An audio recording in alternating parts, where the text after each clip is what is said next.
edition of the European Space Conference, placed under the high patronage of the European Parliament and of the Minister of Foreign Affairs of the Kingdom of Belgium. This edition, once again, for the second year, has a special format. The speakers are with us here on stage, and the majority of the audience, the huge audience, is with us online. Thank you. Thank you to all of you to be with us. Our online platform will allow us to meet all together. Use it, raise your question. Do not hesitate to network online via our platform or via our social media. The hashtag of the conference is BBE-SpaceConf. I'm pleased this morning to be accompanied for this opening by Sophie Wilmès, Deputy Prime Minister of Belgium, by Commissioner for International Market Thierry Breton, and by the Vice President of the European Investment Bank, Mr. Chris Peters. So this conference is placed this year under the French presidency. The French Minister of Economy, Bruno Le Maire, and the French Minister of the Armed Forces, Madame Florence Parly, will join the debate later during this Thursday. Monsieur Le Maire is currently having an audition in the European Parliament, but he will join us just after this opening. So I hope we will have a 2 day of rich debate on the future of European space. Several topics will be addressed during those 2 days. Secure connectivity, strategic autonomy, competitiveness, new space, green and digital transition, defense, cybersecurity, the use of our data, space application, science, innovation. I want to particularly thank the European Space Agency, the European Commission, the European Parliament, the European Council, the national agencies, Eurospace, and of course all the numerous key industrial partners who are supporting this European Space Conference for many years.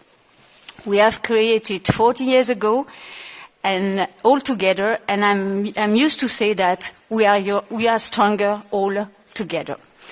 Madam Wilmès, I want to thank you for your support to this conference by granting us the high patronage of the Kingdom of Belgium. We are back here in the Egmont Palace with the speakers, and this is an important symbol for the Member States, for the policymakers, and for the European Space Agency, for all of us. In your capacity as Minister of Foreign Affairs, you know how space policy is a major challenge, geopolitical and for the security issue. I'm really pleased to give you the floor. Thank you very much. Your Excellencies, ladies and gentlemen, it is with great pleasure to welcome you to the 14th edition of the European Space Conference. The COVID-19 pandemic still enforces us to take necessary sanitary measures in view of our protection, your protection. Nonetheless, online participation did not refrain you from interaction with panelists and keynote speakers, as demonstrated clearly at the previous edition last year. I encourage you to take advantage of all digital means offered by the organization to engage debate on the strategic potential that space has to offer. Next year, I really do hope, to welcome you all in a live setting at the exclusive premises of the Egmont Palace. In this edition of the conference, we look for solutions and answers to strengthen our space industries in a growing competitive and a more globally oriented market. European space companies provide products and services as industry leaders as well as in niche markets. Both ends of this particular but precious ecosystem are fostered by the European Union and the European Space Agency. An example is the European Launchers Alliance, a flagship enterprise that will be discussed later in this conference. Also, Belgium looks for a better link for its space industry to this European ecosystem and the global market. The Belgian space sector represents more than 3,000 full-time jobs and state-of-the-art niche industries such as satellite production, geospatial intelligence, and remote sensing. The Belgian government is confident that our European and international partners are open for cooperation with our promising space industry. A crucial prerequisite for new space is the existence of an operational traffic space management. Companies and authorities need a system of traffic management to conduct space operation in a safe and secure manner. Recently, the leadership of the European Union and ESA have urged for this traffic management on several occasions. On this item, the European Council has elaborated extensively last year. Next month, the European Commission will issue a communication, but more needs to be done. On the technical level, the European Union and ESA already made important efforts in standardization and harmonization. This, lead as an example, should motivate the international community to follow, so that this technical exercise will result in a single accepted regime, as are nowadays the international recognized and complied traffic management standards for the maritime and air transport sectors. A rule-based international order for outer space is still an important work in progress, as reflected in the United Nations Common Agenda, which identifies outer space as a priority. Within the UN, different fora are established in view of this important mission. The Working Group on the Implementation of the Guidelines for Long-Term Sustainability of Space Activities and the Working Group on Space Resources in Vienna, as well as the Working Group on Space Resources, the Working Group on Responsible Behavior in Outer Space in Geneva, to name just a few. Belgium, together with its international partner, is committed to develop necessary norms to address congestion and contestation in outer space, to avoid miscalculation and to mitigate space debris. The Russian-guided anti-satellite test conducted in the low Earth orbit zone on 15 November last year, which was strongly condemned by the international community, illustrate the great need for a rule-based order in outer space as well. The launching of the Jeb Webb Telescope, a joint mission of ESA, the United States and Canada last December, is to be considered a pivotal moment in outer space exploration. Scientific research and exploration remains a key priority in Belgium's space policy. Our country attaches great importance to a balance shared between scientific research and economic development of space operation. Belgium has a leading participation in European space research missions, such as PROBA mission for the monitoring of ozone layer and the HERA mission regarding space safety. Additionally, Belgium demonstrates a world-class competence in space weather observation. Space systems constitute a vital part of an increasingly digital economy and society. Recently, the European Union adopted a robust cybersecurity policy to make space site systems resilient against hostile operation from criminal or state-sponsored service. In view of implementing this EU policy and in cooperation with ESA, a space operation cybersecurity center will become operational in Redu. My colleague, Thomas Dermine, will elaborate further on the importance of this center and on the essentiality of cybersecurity in a thematic session of this conference later this day. I would like also to insist on the fact that space industry has also an essential role to play in the recovery of the European economy. With the support of the national recovery and resilience plans, we have a real opportunity to boost and transform the space industry for decades ahead. As every year, the program of this conference is dense. The broad range of items offered highlights the multidimensionality of space policy. I therefore wish you a productive debate that will enable us to take another step forwards, achieving our ambition. Before I finish this speech, I just would like to reflect on something that has been said this morning when we had the opportunity to talk in a smaller group with the spatial industry. We were referring to a very well-known motto which says that some countries create, some other countries copy, and other powers legislate. Let's do hope that Europe will be more than legislating in that area. Thank you very much.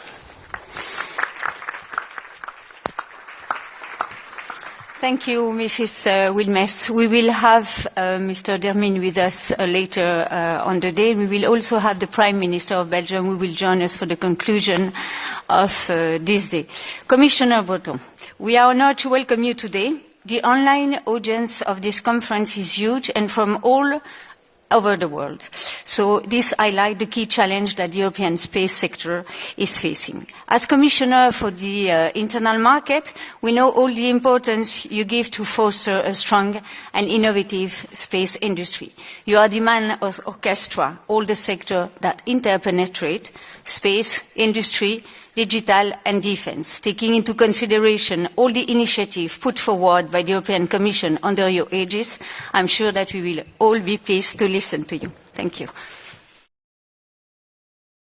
Well, thank you very much, and good morning, all dear ministers, dear representatives from member states, Madame la Vice-Premier Ministre, ma chère Sophie, honorable members of the Parliament, cher Christian, ladies and gentlemen, first, and dear friends, I'm extremely happy here again to be able to open this morning this European Space Conference, more or less live, and that's very good to see at least all of you in this room this morning.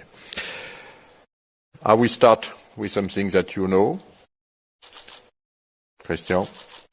Europe is a space power. And we all know that, and we are working for this to continue, of course. It has the necessary expertise, industrial capacity, of course, startups, assets, to wait on the global stage. But, of course, we know also that there is no time for complacency. The space sector is under massive transformation. On one side, the booming of private operators changes the business model of space, combining both small and large industry, space and digital ecosystems. And this is, of course, a major opportunity for all of us in Europe.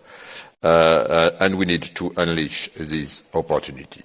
But on the other side, space is also exponentially a contested domain. And the recent Russian anti-missile test made it clear. Space is a strategic place where big powers are now competing. And we cannot be naive anymore. Europe must defend its interest and freedom to operate in space. And this brings a new strategic dimension to space that must become a strong driver for all our plans. Against this background, I would like to present this morning to you my 4 priorities for this year ahead. My first priority will be, of course, to consolidate our existing assets while developing them to face all the upcoming challenges, and we'll come back on this later on. Galileo, of course, is the best satellite navigation system in the world. However, our competitors are moving fast, and we all know that. Following my decision to accelerate the deployment of the second generation, we have now prepared all the necessary contractual conditions, and we are expecting to receive the first second generation satellite in 2024 for a launch in 2024. And with this new generation, Galileo will operate real technological breakthrough, such as digitally configurable antennas, inter-satellite links, new atomic clock technologies, use, of course, of full electric propulsion systems, to say a few of these new capacities. Copernicus is, of course, the best Earth observation system in the world. However, it is also facing a growing and very acute competition from private actors. But while keeping the fundamentals of Copernicus, we need to, let's say, rethink how it works and how it can better answer evolving needs towards more green, more digital, more resilient, more reactivity. In a few weeks, I will have the opportunity to present this modernization strategy, taking into account all these aspects. One word on launchers, of course. Europe can rely on its historic launchers with, of course, Ariane and Vega, which are the result of decades of investment and accumulated know-how. But here again, against a strong competition, we must develop a fully fledged European launcher strategy that will ensure its needs, its global position, and its autonomy for the next 20 to 30 years. We will soon launch, in this perspective, the European Space Launcher Alliance to define a technological roadmap and an holistic European approach to launchers, combining the need to consolidate our existing and, of course, indispensable launchers, while setting also at the same time the right framework for small and micro launchers to emerge. My second priority is to prepare and project Europe into the realities of tomorrow, anticipate the future challenges, and of course avoid potential strategic dependencies. First, I consider Europe should equip itself with a space-based connectivity infrastructure. As promised last year, I will present to Member States and to the European Parliament a legislative proposal to establish this initiative in the coming weeks. With this infrastructure, we will have four pillars, let's say, for ambition. First, we will provide high-speed internet access for all Europeans, putting an end to dead zones. Second, we will ensure redundancy with terrestrial infrastructure and thus allow Europe to remain connected whatever happens on terrestrial networks. It is imperative for our resilience. Third, we will set up an ultra-secure infrastructure thanks to quantum encryption. The other regions of the world are initiating it. Europe cannot lag behind on this technological dimension, which will condition the cybersecurity of tomorrow. And finally, it is a true geopolitical infrastructure. It will reduce European dependencies on non-European commercial initiatives under development. It will also provide Africa with the necessary connectivity, offering a European alternative, a first global gateway initiative. We have tested its feasibility through studies over the past year with industries as well as with startups. Details of its architecture will be presented in a few weeks. However, there are already points of importance, and I would like to mention 5 of these. First, it should be a multi-orbital, allowing to benefit and use all the assets we have today in Europe. Second, it should have a governmental and commercial service. Third, it should integrate from the start the military usage and needs. Using LEO satellites, it opens up several fields of interest in this perspective. Fourth, being a strategic constellation, we will make sure that the right governance and eligibility conditions are put in place to avoid any dependencies on third countries. And fifth, we will rely on the whole expertise of our space industries, large corporations and startups, and we will make sure that this initiative is run on a new space spirit.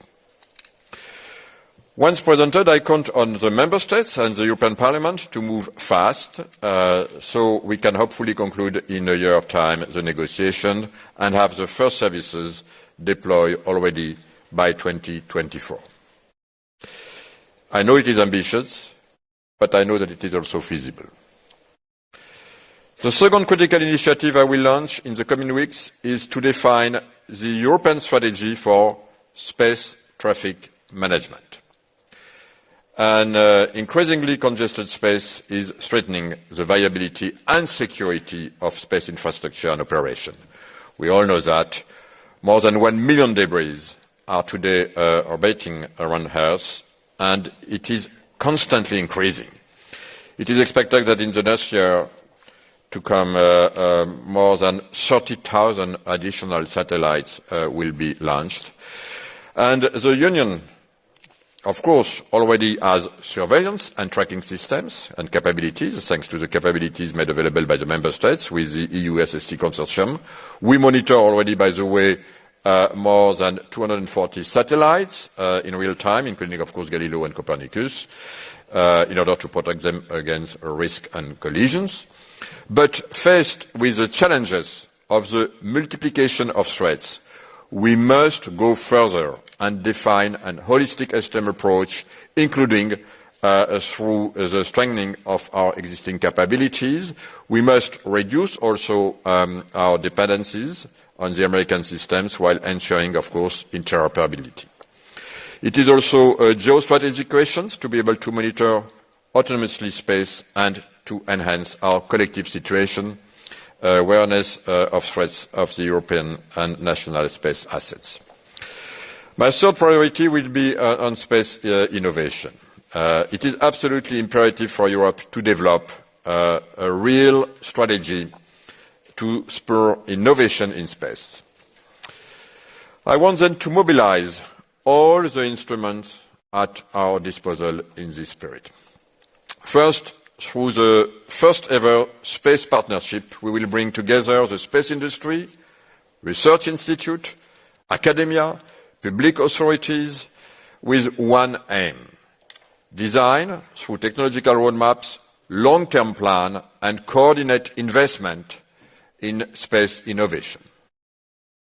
Second, I am determined to use public procurement in a strategic way, including in our large space project. This will be the case, of course, for Copernicus, new generation satellites, or for the connectivity project.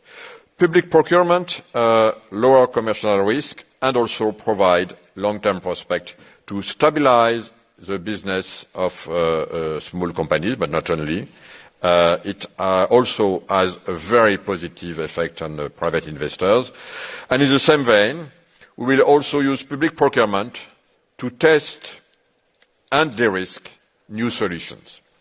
This is precisely the purpose of our in-orbit validation demonstration initiative for a new entrant, spaceflight heritage in real condition is definitely a must.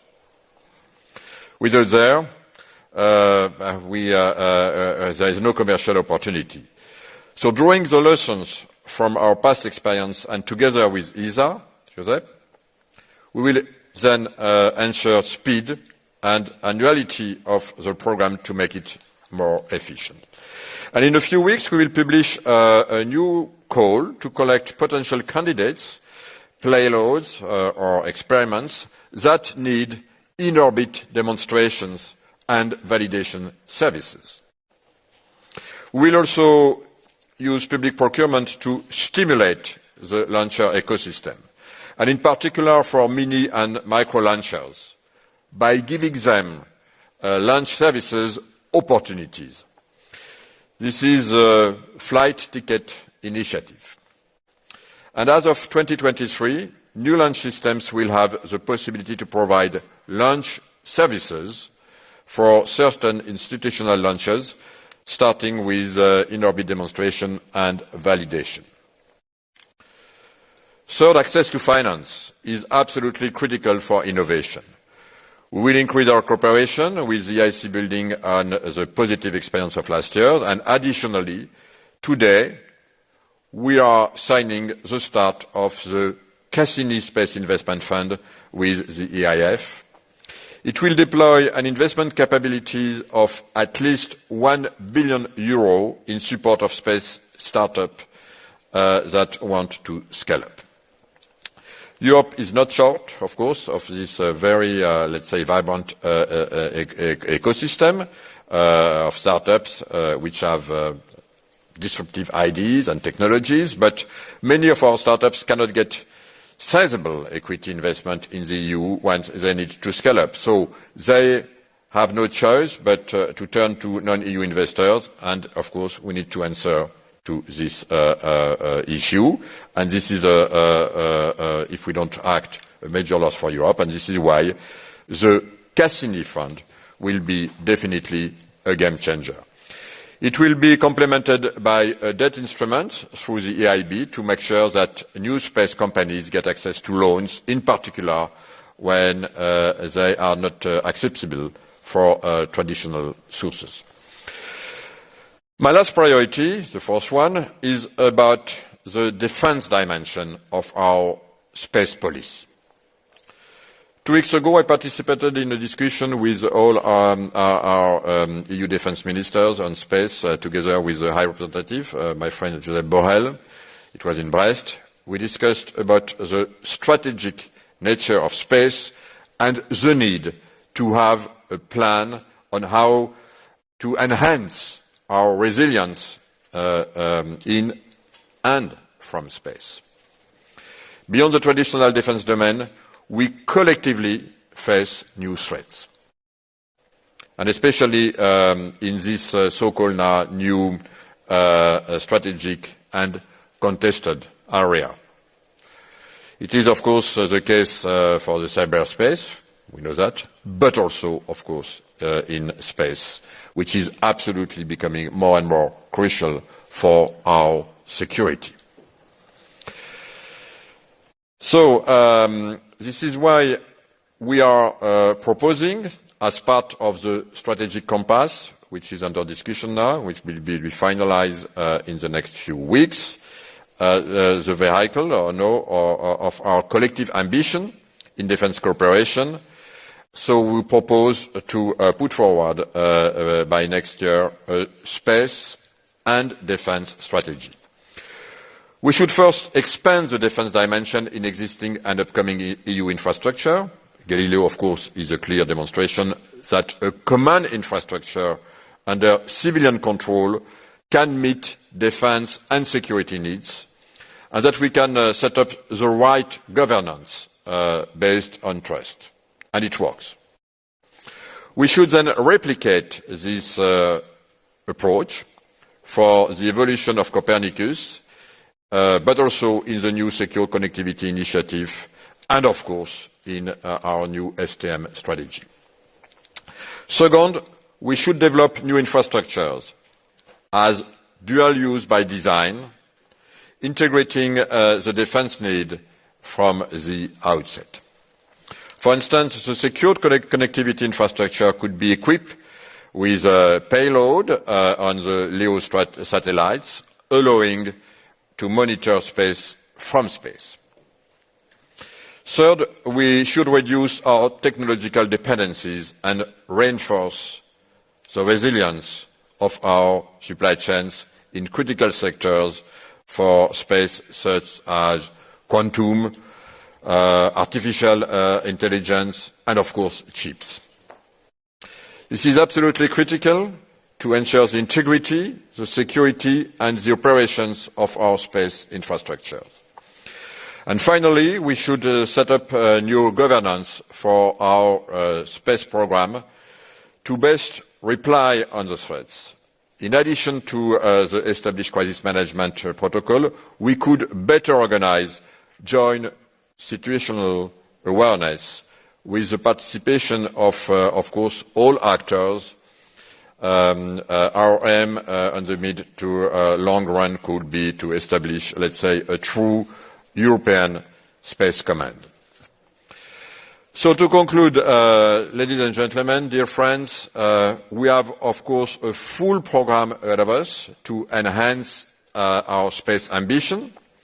2022 will be extremely important year for space, a year during which we consolidate our existing assets, Galileo, Copernicus, and of course the launchers, while of course also preparing and projecting ourselves for the next decade. A year with new initiatives where we go from words to concrete implementation, space connectivity, STM, and of course new space. And a year finally where we will concretely and fully integrate the defense and strategic dimension of space in our approach and policies. The Commission is working with, of course, determination to deliver it. I count on all of you, Member States, Member of the Parliament, industry, of course my friend from ESA, and the national agencies, which make also fantastic work together to make sure that we can progress together fast. We all know that in our industry, more than ever, time is of the essence. And of course, you know also that you can definitely count on me to make sure that we will win together. Thank you very much.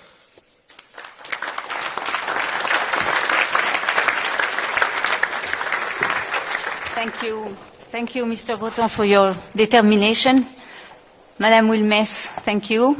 Mr. Breton, I'm sure your introductory speech will pave the way for the interesting debate during those 2 days of conference. As the Commissioner said, we need the access of finance to boost the competitiveness of the space industry. We need strong link between the public entities, the banks and the venture capitals. During those 2 days, in addition to the major industrial actors of the European space sector, we will also have several key young entrepreneurs and startups with us. I'm pleased now to welcome Chris Peters, the Vice President of the European Investment Bank. Please, I'm pleased to give you the floor, Mr. Peters.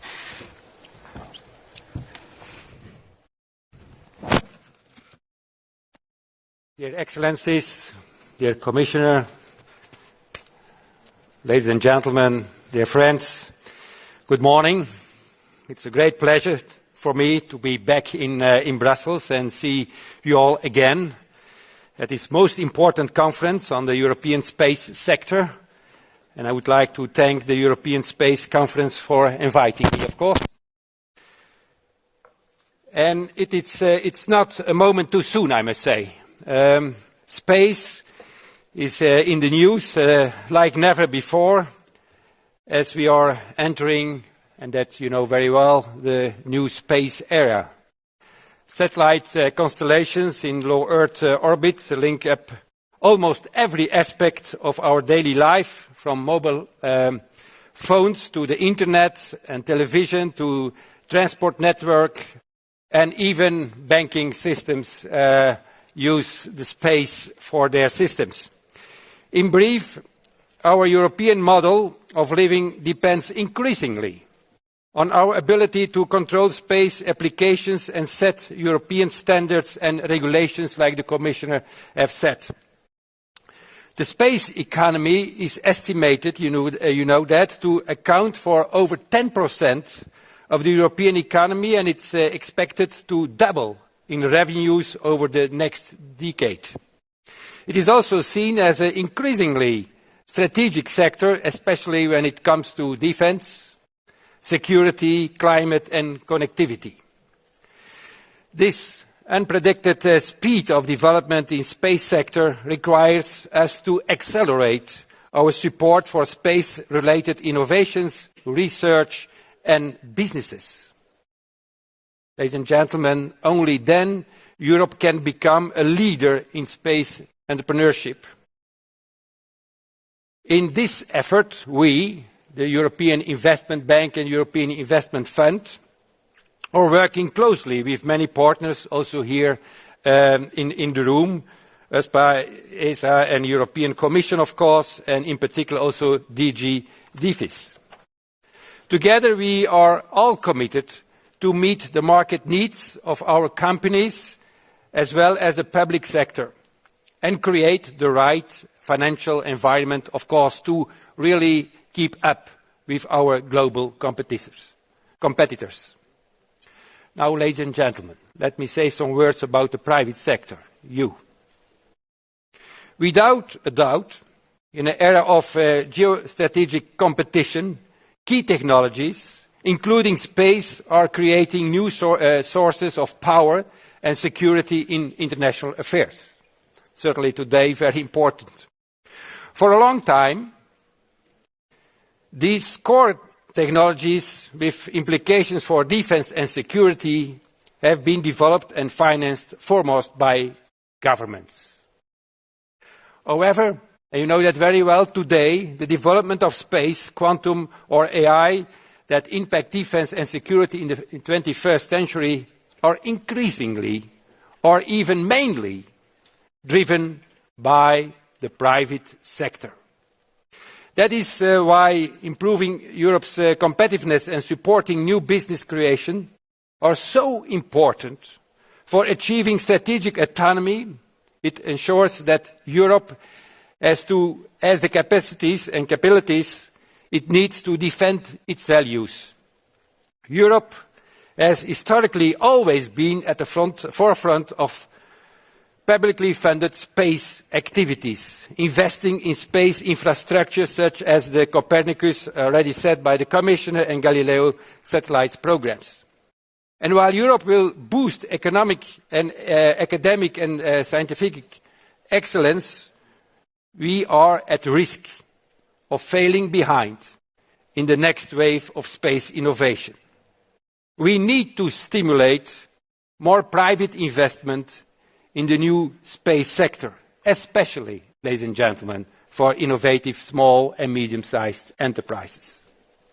Combining with this Europe's leading role in the sustainable and green transition, it might actually be the sweet spot of pushing the space agenda even further.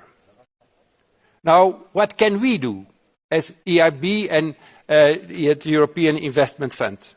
Unfortunately, we know from our EIB study on the future of European space sector launched in 2019 and a recent study undertaken together with DG DEFIS and USPA that European space entrepreneurs feel there is a lack of private financing sources. They therefore tend to keep an eye on private capital outside of the EU, especially, ladies and gentlemen, the United States of America. In this context, European public financial instruments play an essential role in unlocking private capital for the space sector. 40% of the European companies seek public funding, which serves as a seal of approval in the market, as a precondition for further private investment. This is an effort to compete with the expansion of the private sector in the space domain, particularly in the United States. The EIB Group, and you know that, as the European investment arm, offers an integrated package of financing and, ladies and gentlemen, advisory support for the European space ecosystem. For example, we are very successful in venture debt for starting ups, as well as senior investment loans to larger companies. We finance upstream assets such as launchers and satellites and downstream commercial applications.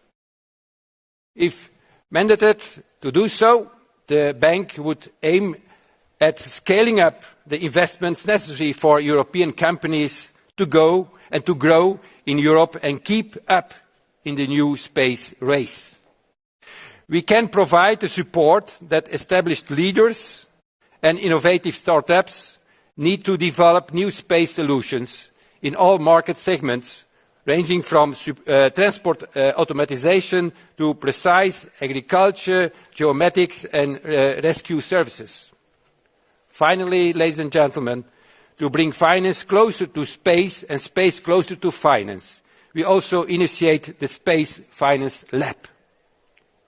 The aim is to facilitate the development of innovative funding instruments for the European space industry by initiating the discussions and connecting companies, financiers and policy makers.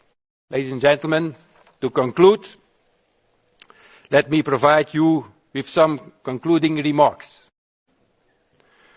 What is clear is that we are in the midst of an age of disruption for the space sector, a disruption that also affects financing and cuts across many other sectors of the economy. To really make Europe a leading continent for innovative space solutions, for a better planet and improving our lives here on Earth, we need a persistent and substantial investment policy. To match global competitors, Europe has to stand together, closer than ever. We will need to pool our resources and complement one another wherever possible. This reception is an opportunity that we can't afford to miss. And I can tell you that the European Investment Bank and the European Investment Fund shall take some initiatives. The Commissioner already mentioned Cassini, that will be signed later this morning. But also other initiatives shall be decided in the bank, because I am convinced that we can and must play an important role in financing your activity. Financing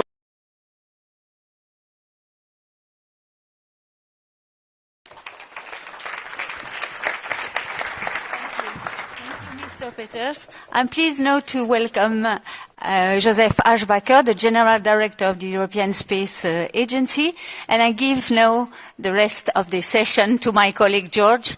May I also ask to the other panelists to join us? Thank you.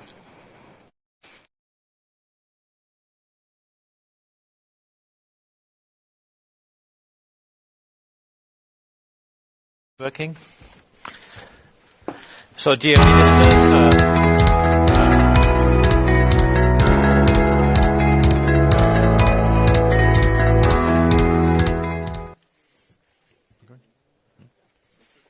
okay, so let's try again. So, dear ministers, Commissioner Breton, European leaders in space, dear Alex, our astronaut, ladies and gentlemen, today's conference theme is shedding light on two important words, vision and action.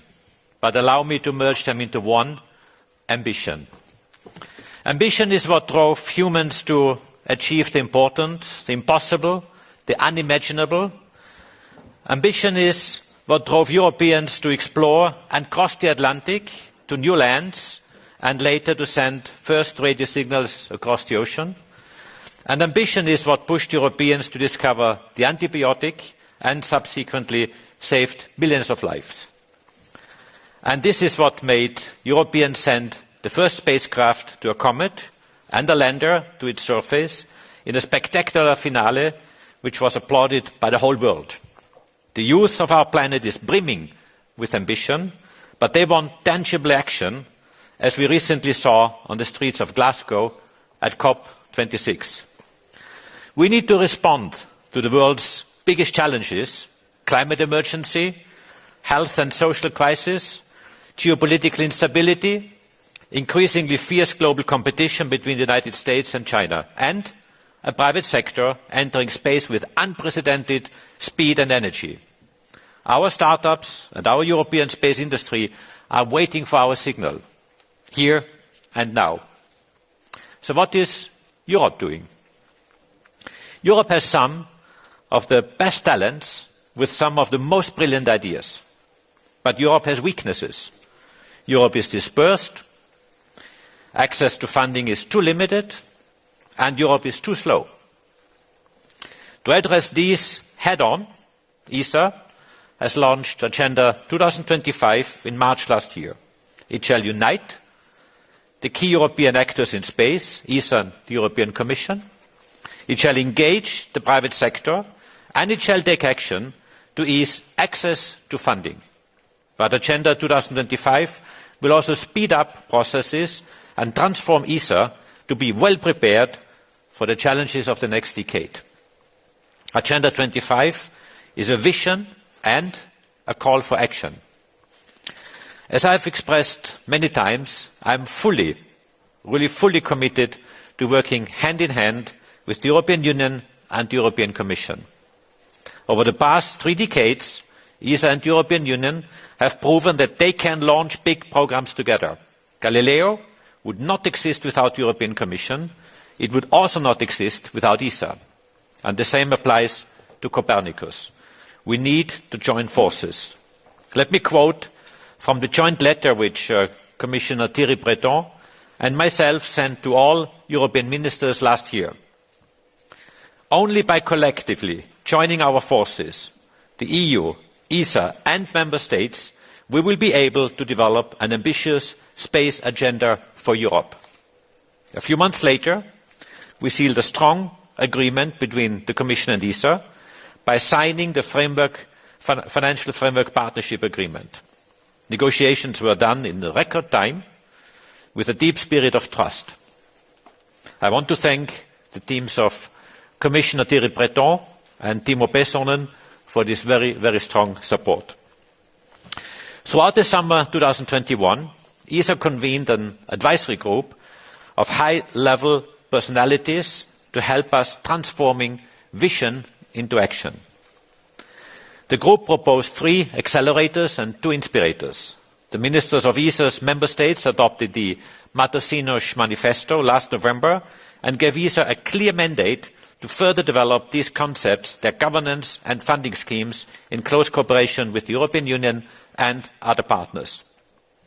The first 2 accelerators, Space for a Green Future and Rapid and Resilient Crisis Response, will put satellites and data infrastructures into place using key technologies like artificial intelligence, cognitive cloud computing, quantum gravimetry, high-performance computing, and in-orbit communication to address the biggest challenges to humankind, climate change.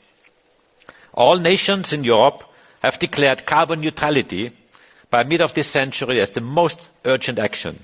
We will develop a digital twin of our planet and create climate information factories throughout small and large industries in Europe to respond to these challenges.